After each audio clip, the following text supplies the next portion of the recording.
Greetings everybody, welcome to ECBA 406. This is your instructor David Britt coming to you today from Singapore. Singapore is a city and a country both. A lovely, lovely place. I've been doing a lot of traveling lately, and for those who aren't familiar, I tend to do my welcome videos and my weekly updates from wherever I am in the world at that particular week. And so today happened to be in Singapore. Singapore is an interesting country in that it's one of the most densely populated cities/countries in the world, and I think only like 4% of their own food production they grow here, just simply because they just don't have the land. And so what they've really been focused on is developing food in a lot of really creative ways. They have actual skyscrapers here that are food production, so 30 floors of rotating gardens that grow different things. Their goal is to get upwards of 20 to 30% of their food consumption to be grown here, actually in Singapore. Doesn't seem like a lot, but in this small city, country, that would be something really cool, which actually flows into your first one of your first questions this week on corporate social responsibility and how those things happen. I'm here today at a place called Gardens by the Bay, and it's a place where they've created an incredible green space here in Singapore to show future generations what different types of climates look like, what different types of topography looks like, and this is a really stunning place. So enough about that. Wanted to welcome you to 406. For those of you who are graduating, this may be your last class, so congratulations on that particular accomplishment. I wanted to give you a few highlights. Each week I'll be giving you one of these videos based upon where I am in the world, and so over the next few weeks I'm in several different countries, and so you'll be able to follow along with me as I tell you a little bit about where I am, and then also, more importantly obviously for you, talk to you about the lessons. I'll recap the prior week's lesson, and then I will give you a preview on the upcoming lesson that you'll be approaching. One of the things I want to talk about in general, and please hear me on this, I talk to students about this all the time in the first week, and sometimes people get it and sometimes they don't. But there are a few things that I really look for as it relates to discussions, as it relates to papers. Let's talk about papers first of all. Any assignment that you have for me that requires you to do writing outside of a discussion board needs to be in the format of a paper. And the paper needs to have a cover page. It needs to have a section called Introduction, where you will introduce the topic. The introductions can be brief, just telling me or telling the reader what the topic's going to be about. And then you need to have headings that highlight the different things that you're going to talk about in the body of your paper. Then at the end of your paper you need to have a conclusion. And then if you use outside sources, which I recommend that you do, you need to have a references page. So every single paper that you write for me, without fail, needs to have that format. And so you get points counted off if you don't have that. I've given you a couple of things in doc sharing. I've given you a sample APA paper to use as a guide. And so I would encourage you to do that. And please, please, please don't do that. I had students who all the way through the entire course before have not done that, and it's really made the grade suffer. So just make sure every single paper that you write for me is in the format of a paper, cover page, introduction, body headings, conclusion, and a reference page where applicable. Now this course is a little bit different than some of the other ones that you have. The final exam is just a course project.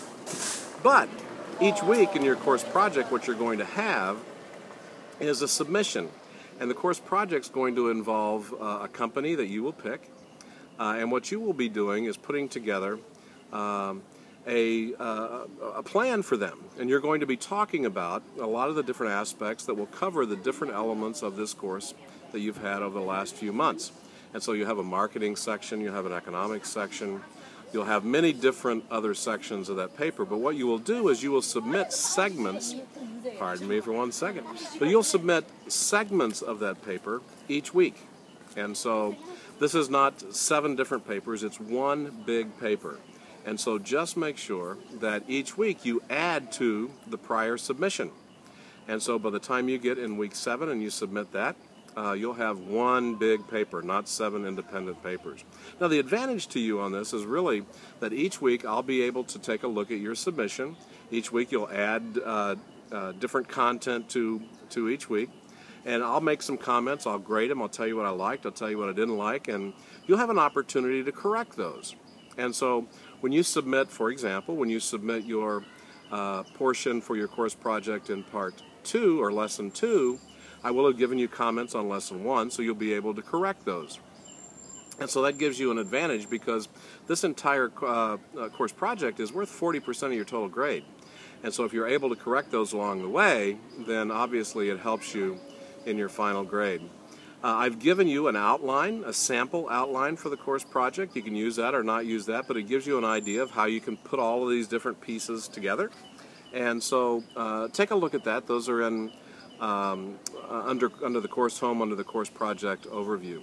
So make sure that you take a look at that. If you have any questions whatsoever about the course project, make sure that you contact me because it's important that you get these right. I find that it normally takes a couple of weeks for students to get into the swing of those. But again, you'll have a submission each week leading up to one big paper in Lesson 7. A couple of things about Lesson 1. Lesson 1, the discussion question 1 talks about an introduction, so you have to introduce yourself to your fellow classmates. This is a pretty large class, and so I would encourage you to be thorough on those things. But remember, this is something that people miss. The discussion question really has 2 parts to it. And so you have an introduction, and then you have a second part that talks about learning organizations. And so make sure you don't miss that second part of that discussion board. And then the first assignment talks about corporate social responsibility. What responsibility do corporations have to operate responsibly as it relates to the environment, as it relates to people, as it relates to other things, other than just simply making money or increasing their stock price? So take a look at those. It's called Corporate Social Responsibility, CSR. I would encourage you to use outside sources on this. There are a lot of things that you'll be able to find on the internet to help support your writing on this one. And remember, this needs to be written in the form of a paper with a cover page, introduction, body headings, conclusion, and a reference page if you use those outside sources. And then assignment 2 is where you get started with your management training program. As I mentioned earlier, you're going to be developing a training program for managers of that company. If you have a particular concentration, be it project management, healthcare, or whatever, I would encourage you to make sure that you focus on those things as well. And so this is where you'll begin to start putting the nuts and bolts together for your course project, for your management training program that you're going to be developing for the company that you select. Okay? Hopefully that gives you a very good introduction. The building behind me, by the way, I'm going to put a picture of this, I think, on the announcement, is really a stunning building. It looks like it has 3 buildings. It's actually the Sands Casino. It has 3 really tall buildings, and on top it looks like a big surfboard. But one of the most incredible buildings I think I've ever seen in any city around the world. So again, greetings from Singapore. If you have any questions, even though I'm 10,000 miles away, I am really close. So we can connect via Skype. I would encourage you, the first thing to do is to send me an email, and then we'll be able to schedule some time together to talk about things. So this week, Singapore. When I chat with you again, probably be from Hong Kong here in the next few days. But again, I encourage you to get started early. Make sure that you write those papers in the form of papers. I know I'm killing that. I'm just beating that horse like you wouldn't believe.